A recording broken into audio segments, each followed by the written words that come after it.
Hello friends, welcome back to Anthony's Garden. Today we are going to talk about tomatoes. We are almost towards the end of the season. It wasn't a great year. We had a lot less sun, which means smaller tomatoes, and it took longer for the crop. But we can't do much about those kind of parameters. Planting tomatoes is a pretty common thing here in Northwest, but there are a lot of people do that. They don't know the two different varieties of tomatoes. So that's what we will be focusing on. They are determinate and indeterminate.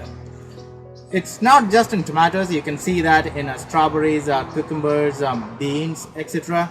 But you may notice it most in tomatoes.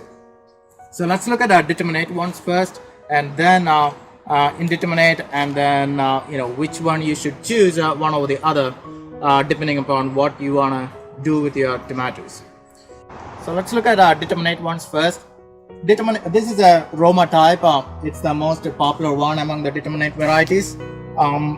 You can pretty much predict the growing and the flowering pattern of the determinate types. It won't grow wild. Max it will go 3 or 4 feet, and you don't need, since it doesn't grow that tall, you don't need a lot of support. All you need is a tomato cage, and maybe a little bit support from outside, but not that much.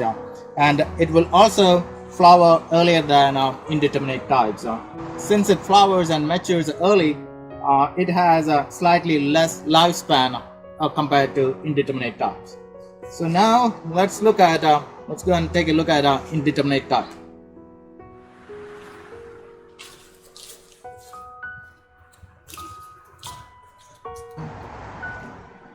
So this one is indeterminate type. So indeterminate means it's a patternless.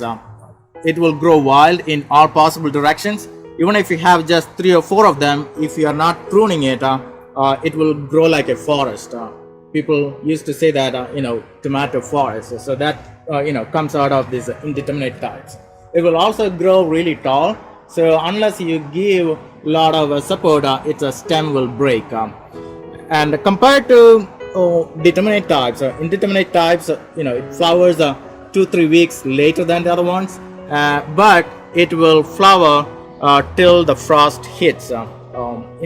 Determinate types, it will flower almost at the same time, but this one it will keep flowering till the frost days. So when you buy the seeds or starters, it will be clearly written whether that type is a determinate or indeterminate variety. If you have plans to make soup or sauce out of tomatoes, then you may need your crop, almost all of them at the same time. So you may want to go for determinate type if that's what you want to do. But if you want to get a steady supply of tomatoes for your day-to-day cooking, then indeterminate type works better because it will keep flowering and till the frost hits. So in summary,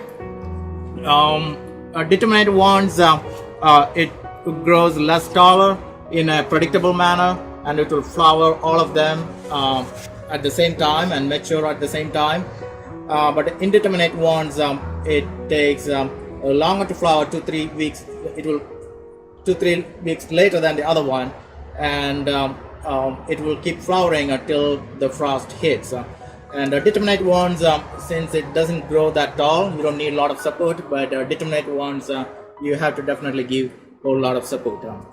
So those are the prime differences between those two, and hope it will help us. You can, depending upon how you want to use your tomatoes, the next season you can choose accordingly. So I have 5 of them. I do a mix and match. I have 3 indeterminate ones and 2 determinate ones, and if you look at you can see that this is the indeterminate ones. There are still flowers, and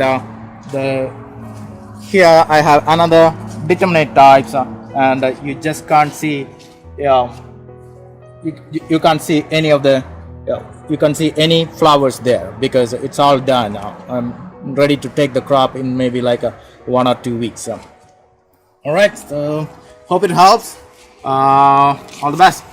Thank you.